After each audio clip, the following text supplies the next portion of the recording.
Hi students, today we are going to study a chapter, the Age of Industrialization. Age of Industrialization. This chapter is from history, so you can just observe the picture given here. So this is a picture drawn by E.T. Paul, Dawn of the Century, published by E.T. Paul.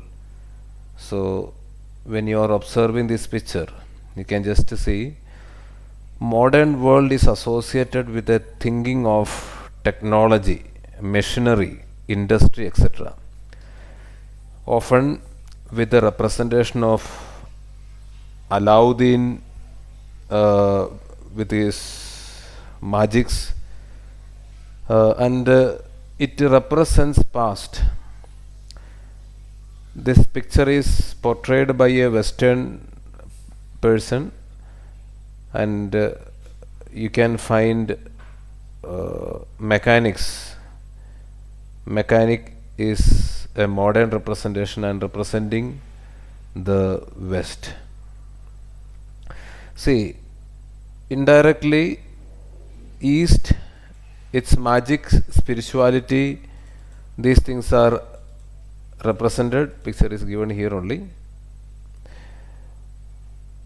and the past is represented by East, Southeast Asian countries, and West is representing science, wisdom, logic, etc. So now, what is the logic of this? What is the objective of this chapter? So we are going to study the industrial change that took place in Britain and India. Students, you can just identify the industrial growth gave a sudden change, sudden impetus, a sudden boost to the social economic condition of our country. Industrialization that started in 1850s revolutionized the world in its development in all the aspects. So that is what we are going to study in this chapter. We are moving to the first subunit. So before the industrial revolution, the mid of 19th century witnessed the industrial revolution. It started in England. You have already studied in smaller classes. Industrial production actually roughly means factory production. The industrial revolution means actually the beginning of factories. But when we are studying about the proto-industrialization, means an industrialization before that was existing, before the original industrialization, let's call it proto-industrialization. So there was a period, a starting point towards industrialization, in which there were more necessity for the starting of industrialization. So you can just see the word meaning. Proto indicates the first or early form of something. That means the industrialization as we understand today was started in different forms. Okay, so let's study about certain terms like trade guilds, crafts, etc. You have already studied smaller classes, craft, etc., smaller form of manufacturing units. I think you studied in Russian Revolution when you were studying in class 9. Russia was a country which was full of crafts instead of bigger industries, factories, etc. So you can just see trade guilds and crafts were very strong in urban area. Means before factories were set up in urban areas of England, there were small guilds or crafts. They were very strong also. People who were running crafts, guilds, etc., they were extremely powerful. So the people who wanted to go for mass production, production for a large mass, even outside the country. So they turned villages to encourage their participation in production for international markets. This offer was a great blessing for poor people who depended on their small plots. Basically, before 1850s, majority of the countries were agrarian in nature. So there was no factories or industrial production. So these are all new things. But when colonies expanded, so for the need and luxury of the people, so they wanted production in large scale, first of all for their country as well as to sell in other countries. So mostly this industrialization process started in England. So when this people, industrialites, looked their space inside the city like London, Manchester, etc. So they were not getting enough space because already one additional system of guild system, craftsmen were very strong. When a new philosophy, when a new ideology is coming, they were not getting enough place. Politically, philosophically, they were suppressed. So these people just, for example, main thing was cotton industry. So they wanted to produce cotton, they wanted to sell it outside the world in the form of clothes. So inside city there is no place, there is no place. So they turned towards villages. They encouraged village people. Already they were, they were having subsistence farming. So they did not have a profitable income from their business. So when people were giving advances, money, and offered a lot of money, etc., people in the village side, they became very happy to produce. Okay, so they are getting some additional income also. Along with plantations, they are asked to make yarns, etc. So all these things were giving extra income. So when village people heard about that they are going to have extra income, so they naturally became interested in supporting industrialized people. Okay. There are certain words, new words given like stapler, fuller, carding. Please go through them, study them. Now, the coming up of the factory. Now let's study the first stages of factories. Okay, the earliest factory was of cotton mills. So when we generally study about industrialization, which began in the mid of 19th century, it's all about starting of cotton industry. Okay, so later on only this iron industry, steel industry all came up. The continuous development in technology made the output with quality and precision. Earlier production took place largely in villages, but invention of cotton mill brought everything under one umbrella. Now, we were discussing because of the pressure of guild system and because of the pressure of craftsmen, the merchants, people who were interested in making clothes and selling outside for the international market, they were first of all turning to the village and maybe in something like a handloom industry, they were encouraging people to manually make or become participants of the production. Now, when cotton mill just came into existence, there was a shift of production from village side to city. Now, in a mill, everything happens under one umbrella.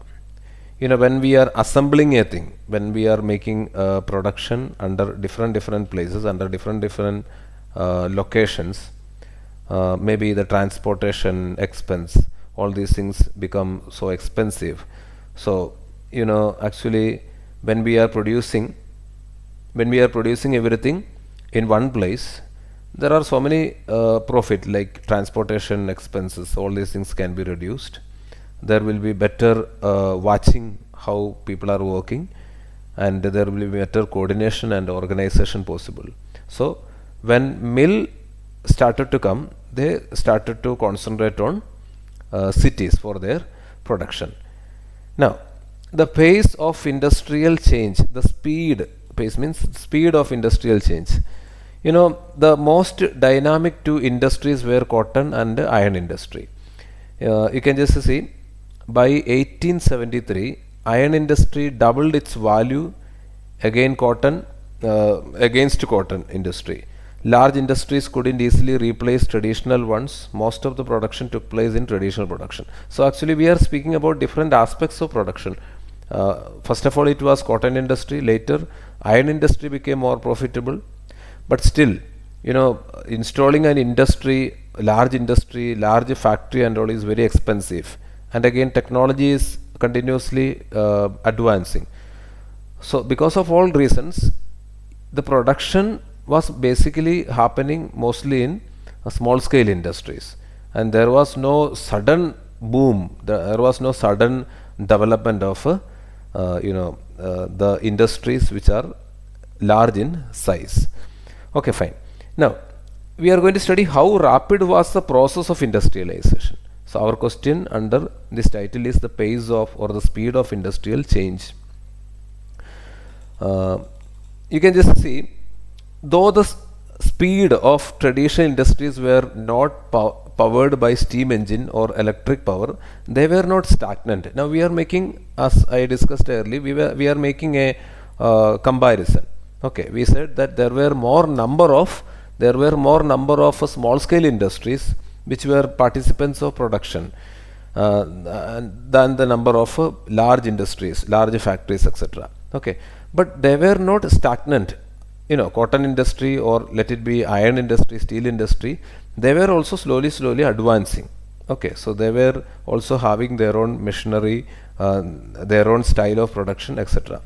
Technological changes took place slowly, and industrialists were cautious in adopting new technologies. See, already I said that investment in large factories, large industries are very expensive, and again the machinery that is used today may not be used after 2 or 3 years. So we know the condition of phones and all. Today we buy a smartphone, after 6 months when you are approaching a shopkeeper, they will say it has become old fashioned. So all these problems are existing. Just likewise, when we are investing on a large technology, it changes, it needs adaptation, so it all becomes costly. So when there is less investment and bring good result, why should people go for buying a large industry or large machinery? So always the business people, the merchants, were cautious of buying a large industry, large machinery, etc. Okay, fine. So that is all about the first chapter. So let's recap the points once again, so that it will be clear. We were telling the points. You just see, listen very carefully. Before the industrialization itself, there were some proto-industrial existing before the mid of 19th century. We have studied that the trend that was people, when industrialization started, when they wanted to produce for the mass production, huge production for the mass, they were concentrating first of all in the city, but in the city there were no place, because already guild system, craftsmen were very powerful. So the people had to pay attention to the village side by giving them advances, money, etc. So they were making production in the village side. But later on, when the demand and all increased slowly, there was a shift. Okay, it actually gave poor people also a large impetus, large bonus, encouragement, as their income also increased. Okay, fine.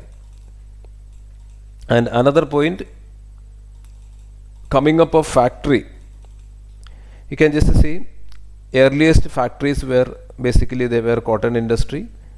Okay, then basically the production happened in village sites, but slowly when mills appeared, cotton mills and all appeared, from village side again it is shifted to city side. Okay, in the cities like London.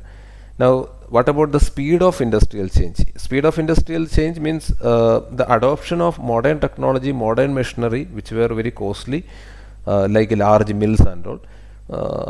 It was not so fast. People were focusing basically on output, basically on production. So they were depending mostly on small scale industries for production, not large scale industries. Okay, fine. Now we are moving to the next topic, hand labor and steam power. Hand labor and steam power. There were large supply, there are little spelling mistakes are there. There were large supply of laborers at nominal cost. Workers were seasonal in nature, except mass production. Every creative production was preferred manually. Upper classes or elites always preferred manual production. So you can just see, we are comparing the hand labor and steam power. Okay, so last paragraph also we were comparing. Now you can just see, when laborers are more, you studied already in economics the demand supply theory. So at those times England was a poor country, maybe they were becoming rich, and majority of the people are living in village side, they are in need of work and they were searching for work. So there is large supply of workers, so they were supposed to be given a very nominal cost only for their survival. Alright, and again works also were seasonal, there is less supply of work, people are willing to work at any cost. So except for mass production, for everything else they were preferring the hand laborers only, the simple workers only, not machinery. So that is the first point that you need to note here. Now, and again we have already seen, mostly upper class people and all, they preferred handmade products mostly, and mostly these machinery made products which may not have enough perfection and all, they were loved by common people. Okay, now life of the workers. Now we are going to study about how was the life of the workers, whether it was a comfortable one. You know, the news of jobs attracted workers to cities, but getting a job depended upon your relationship. You will study the same in Indian context also. So getting a job was not based on your merit. Okay, so it was based on your relationship. Okay, now accommodation was very pathetic. Seasonal nature of job affected the life. Wages increased, but it was not indicative of the welfare of employees. Mostly there were instabilities in job scenario. You can just observe the picture also. The life condition, accommodation, everything was poor. If you have a good contact, you will get the job. Otherwise, there is a lot of instability. Okay, so you can find that is a case about the life of the workers.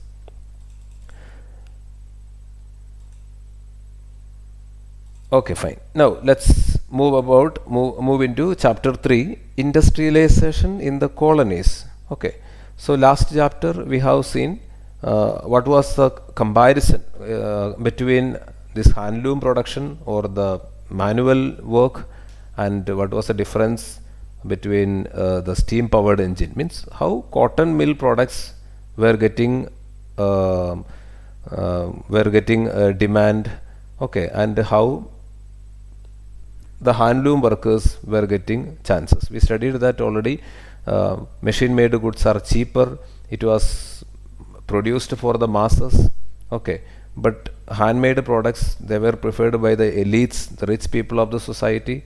Okay, fine. So basically we were making a comparison. Finally we saw the life of the workers also not so satisfactory. Their accommodation was very poor, their salary was very poor, and you can just understand their job also depended on their relationship, etc. Now we are moving to the third subtitle of this chapter, industrialization in the colonies. You know, before industrialization, Indian trade was dominated by Indian textiles. We have centuries of old tradition. You have heard about Silk Route. We were taking our spices, our very famous silk, etc., to other countries from time immemorial. Okay, India was best known for her foreign trade of finer cotton. You can just see, when the age of Indian textiles, when we were producing cotton, we were the famous ones in the world for giving finer cotton. You can just see, there were coils, there were rough cotton produced by several countries of the world, from several parts of the world. They were exported to the Western countries or the Persian countries, etc. but the finest cotton was produced by our country. Moreover, a variety of Indian merchants and bankers also, they were also involved in export financing, etc. It was not only cotton industry, we had an associated industry also, like the financing industry. There were number of bankers, okay, and the people who were financing these industries, etc., were also working along with this cotton industry in our country before the arrival of Britishers. So this system, an already established system, was there in our country. Now, however, you can just see below also it is written, by 1750s this network controlled by Indian merchant was breaking down. However, later on Europeans secured a better place by gifts, concession from the local rulers. You already studied from 8th class onwards how Britishers came. They came in the form of business people. They asked for rebates, they asked favors, they gifted, bribed our authorities of those times. Okay. Even the center of trade began shifting to Mumbai and Kolkata instead of old Surat and Hooghly ports. So when they came, even our existing places of trade, so they were also changed, because basically from Gujarat side we were interested mostly in Middle East, okay, or some of the African countries like Libya, or maybe up to Greece. So they were our old routes of trade. But when these people came, Britishers came, they for their convenience changed their location into Kolkata and Mumbai. Okay, so when Britishers came, our old system was broken. Even the most trade centers also was changed. Now, what about weavers? Okay, so we had our own system of cotton industry. Now, what about the weavers? So, anything happened to their life? Let's see. East India Company, before assuming political power, found it difficult to gather cotton as there was stiff competition. So, you studied it as they came, even though as business people, and they had no basic intention of creating power here in our country. They understood unless they have a political domination, it is very difficult in a very competitive market like India to buy the products from us. Okay, so you already studied in smaller classes like 8th class how they started to create political autonomy and all, from Battle of Plassey, Buxar, from those times onwards they started slowly gather power. So you can just see, once political autonomy gained, companies secured monopoly of trade. They secured trade through the following ways. So like a short essay question, you need to remember it. How company acquired their trade monopoly. Okay, you can just see they secured trade monopoly in the following ways. First of all, existing traders were replaced by gomastas to watch weavers, collect supplies, etc. Earlier, okay, after receiving political autonomy in the places like Bengal and all, so what did they do? They appointed new watchmen, new gomastas, okay, in the place of old traders. Okay, now they are actually replacing the entire system. Okay, then second, you can just see it prevented company weavers from dealing with other buyers. Other buyers means there were other buyers like French, Dutch people were there. Okay, our own internal people were there. Indian industrialites were there. So now company prevented, after getting political autonomy, so they prevented dealing with other buyers.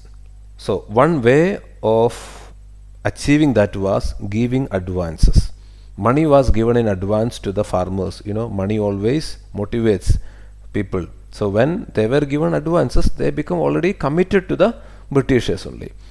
You know, but when people came into this trap, okay, by receiving loans, okay, so what happened? Gomastas were too harsh. By giving advances and loans, company assured the trade only with East India Company. However, gomastas were too harsh. People were even running away from their torture. Unlike old traders, there were no friendly behavior. They were outsiders. They were coming from outside. Their torturing behavior, because once you are committed by taking a loan, you are supposed to pay it back. Whether the atmosphere is okay, whether there is a better profit in your output, etc., doesn't matter. So you are supposed to, you are answerable, isn't it? So when there is problems, okay, when their products were not profitable, when their production was very less, so they were supposed to be answerable. So Gomastas definitely tortured. They were very rude. There were occasions in which people, you already studied that indigo cultivation, 8th class you studied, people were running away from the torture of these Gomastas. Okay, fine. Now let's study the next point. It is Manchester comes to India. Manchester, you already studied Manchester cloths, isn't it? So when Manchester came to India, what are the things happened? You know, as cotton industry grew in England, they were worried about cotton imports. You remember that finer handmade clothes, Indian clothes were coming to England. Okay, so when Manchester made the machine made goods, so they were worried about, see, not only production, we need to sell it out also. So what is the thing? So when so many good quality things are there, naturally it will be preferred by the people. So when Manchester produced for the masses massively, so they were afraid that if there is lot of things coming from countries like India, what about their business? So industrialites in England not only pressurized the government to impose important duty, but also asked East India Company to sell their products, means like Manchester cloths, in India and other colonies, which affected Indian cotton industry severely. So when politics comes in one's hand, anything can be changed, isn't it? So here we were exporting, our exports started to decline. Not only that, the Manchester cloths flooded to our country. Alright. You can just see, however, as demand increased for raw materials, English turned India for raw materials, and thus India became a hub of raw material. You just see earlier, before the arrival of Britishers, we were one of the greatest producers of things. But after their arrival, we are very conveniently converted from producers to hub of raw materials. You know, actually American Civil War, when American Civil War was happening, mostly England was getting their raw materials from America also. Okay, especially the south part of America. But during the Civil War, the supply of raw materials stopped. So naturally they were looking for raw materials from India, one of their colonies. So our export stopped and import started. I would like to connect that when a country exports more, the country's possibility of becoming richer is more. When we are importing more, actually our potential to become richer is fading. So you already studied all these theories in economics also. Now I think we need to summarize slowly that chapter. This chapter is a little important. You can just see there are many points covered here in chapter 3, industrialization, the colonies. Okay, so you can just see earlier in our country, before the arrival of Britishers, we were exporting, we had a finer variety of cotton, we were exporting things, and we had a fame also. But slowly when Britishers came, they had a lot of difficulty. So when they came, all the scenario started to become opposite. So you can find, please look at the pictures also, you can just find that they, by bribing and getting favors and all, they got lot of discounts and they started to root their business, and even their locations of trade, like old Surat and Hooghly, were changed into Bombay and Calcutta, etc. Then our weavers, you can just see the condition of weavers when they had a earlier the weavers and all had a very good position because they were very competent. They had a lot of people like French people, Dutch people to sell their products. So initially they had a success, Indians had a success. But when political autonomy Britishers gained, so they started to replace our traders and they started to establish, they started to give gomastas, and by giving advances, loans, and by psychologically making Indians greedy, so they actually trapped Indians. Then later you can find Gomastan Sandal started to torture our people. Okay, so then next, Manchester. Earlier, you know that Indians were exporting our products, but because of the political pressure made by Manchester, Manchester clothes started to flood to India. And again, you can remember one more point: Manchester clothes, as compared to handloom industry, was cheaper. So naturally, people also were preferring to buy Manchester clothes. Okay. Okay, fine. So let's move to the fourth subunit. Factories come up. Okay, now let's see. In India, Indian industrialites were famous by trading before the arrival of Britishers, as well as during their time also. We had Indian industrialites. Today we hear the name like Tata, Birla. Okay, so all these people had their root not recently, so they had their root very earlier onwards. So Indian industrialites were famous by trading with China, Middle East, East Africa, Burma, etc. Now they made fortune by trading in opium. For example, our old industrialites, they were trading in opium. It's one of the drugs. So they were selling it in China, and we were getting tea from China, and they were selling it in our country. Some of them started industries. However, when English industry started to prosper, the place for Indian industries started to shrink. So just like last subunit we saw, Indian weavers, how they were replaced by Britishers. So with their technology, with their more advanced brain and studies, they were able to shrink the position of many of the people. So same was the case of our industrialites also. Okay, where did the workers come from? Now we can just see, when our industries and all started to prosper in in India, factories grew in number. The demand for workers also. So in India also, they started to gather factories. Okay, mainly not for the production of final goods, for creating raw materials, or just okay, there were factories, a number of factories to make yarn, etc. Okay, so factories grew in number, the demand for workers also. So our topic under discussion is, where are these workers coming? So we had a comparison. So we studied that in England, workers were coming from village side. Same like we have two main centers of trade now. One is Mumbai and other one is Hooghly. Okay, sorry, other one is Calcutta. So workers were coming from nearby districts like Mumbai. To Mumbai, it is from Ratnagiri. Ratnagiri is a district closer to Mumbai. So workers, Ratnagiri, it's a hilly terrain area. The poor people are there, farmers are there. So they were coming to Mumbai in search of work. But same like, make a comparison and study. So it depends upon your relationship. Okay, there was a person called, however, getting a job was difficult. Role of a jobber. You can see the picture of a jobber given here. Okay, so role of a jobber was there.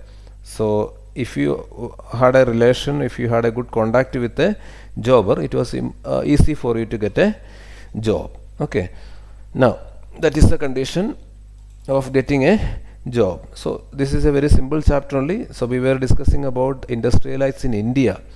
Okay, Indians, they were not going for competition with the East India Company. They were not focusing on the production, like, so when Britishers started cotton production or steel industry, our Indian industrialites, they were not going to make a competition, steep competition with them. Instead, they were focusing on opium, tea, etc., the less traded items by Britishers. Okay, so they were also becoming prosperous. But when Britishers becoming very prosperous as an industrialites in India, the place of many of the industrialites started to dim, started to shrink. Okay, now next topic that we have studied is about the workers. mostly just like as a comparison, workers were coming from nearby village areas. Okay, we studied the case of Nilagiri. Actually, is it Nilagiri? I forgot.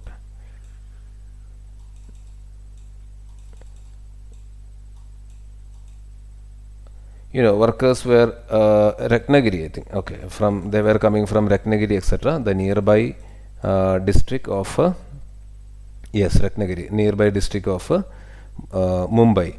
Okay, that means workers also were coming from the nearby places. But the influential person, it depends on your relationship with the jobber. Okay, there was a head jobber or jobbers who were providing, like people who are providing jobs. Okay, the middlemen, let's say. So if you have a connection with them, it is easy for you to get a job. Now we are going to study the peculiarities of industrial growth. Okay, Europeans were interested in planting tea, coffee, indigo, jute for export purposes. Today we have many plantations. They all started mostly by the Britishers. Okay, because their purpose was export. Okay, not for the survival. They were not concentrating on food grains and all. When Indians started industries, they did not go for competing with Manchester. But by 20th century, when we were about to receive the independence, it witnessed certain changes like Swadeshi movement, boycott of foreign goods, etc. When our national leaders started the policy like boycott of foreign goods, then Swadeshi movement, wearing and using Indian things, etc. Slowly there was a momentum for the foreign goods to be going down and Indian things to come up. I think you studied in chapter 2 of history that regarding all these things. Okay, there were stiff problems. Indian industry could not easily replace because British industry was a very well established industry. You remember that Indian teachers and all, they quit the jobs, but they were not given substitution. They were not given another chance by Indian industries or Indian schools because the salary, everything was affected. So they were not so much successful. Okay, fine. But 20th century witnessed certain changes like Swadeshi movement, boycott of foreign goods, etc. After the First World War, economic condition of the UK was scattered. Now Manchester couldn't make a good entry in the Indian market. When something happens internationally, that also affects. Basically, they were business people. They came with a purpose of business and they established a good business. Establishing political autonomy was a tool for them to develop their business. Okay, fine. But the international conditions in the 20th century, when Britain engaged in war, First World War, after the war, economy of the Britain was scattered like anything. So they were struggling. Okay, so when Indian industries come up, Indian clothes, Indian industries come up along with the boycott of foreign goods. Okay, then boycott of many positions or boycott of Manchester clothes, etc. Indian industry started to boom up. So later when Manchester tried to make a re-entry in our country, Manchester was a failure because economically also country was scattered, England was scattered. So Manchester could not succeed in our country. Okay. Small scale industries predominate. We can make a comparison and study. England also you studied that small scale industry was predominant. And basically only in one or two places like Mumbai, Calcutta, mostly the big industries were there. But majority of the industrial output was produced by small scale industries. Industrialization in the form of factories and large industries concentrated mainly in Mumbai and Calcutta. Other areas of country developed small scale industries like handloom. There was a sudden growth of handloom industry with the coming of modern machinery such as fly shuttle. Okay, so people made finer as well as coarse yarn. Finer was brought by rich. Okay, so there was a big growth. We already studied the handloom industry was not stagnant. You remember the word? It was not stagnant in England also. There were also little bit of developments that was happening with the small scale industries. Okay, so you can just see like machinery like a fly shuttle and all gave lot of improvement or development in the small scale industry also. And just like the case of Britain, people also, the rich people, elite people, they mostly preferred handloom things, the things that are made by handloom industry. Now we can just see people made finer as well as coarse yarn. Finer was brought by the rich. So almost same points are discussed here. It you can easily remember. In that there is no much thing to remember. You can simply remember the nature of industries. There were no competition between what to say Britishers industry and Indian industry, but slowly Indian industry started to fail. Okay, but as we are coming down about the nature of industry in India also, mostly handloom industry was prosperous. Big industries were in very less number. They were scattered, they were concentrated in Bengal and Bombay. Now what about market for goods? See, actually there is mass production for huge masses for the people. So the one most important thing is marketing, isn't it? Marketing of goods need a lot of psychological approach. Even today we can just see there are a lot of advertisement and all to influence us, so let's see how marketing strategies were going on. You can just see the famous woodwards. Even I remember I used to drink this when I was a small child. I don't remember, but my mummy used to give. Even woodwards and all is gripe water is very famous when small kids are suffering from indigestion, etc. We don't give a lot of big medicines, but gripe water is given. So whenever we ask medical stores and all, they will first of all they will give woodwards. It's a very old company. Even today in the markets it's available. For your experiments you can buy and make a drink of it. It's very sweet. Okay, fine. Now let's come to the point about marketing strategies. People were persuaded to buy products through advertisement. The Manchester was famous for its label, made in Manchester. Okay, made in Manchester or made in UK. So made in England. Okay, so labels were also associated with image of God. Okay, so always advertisement make a product desirable and necessary.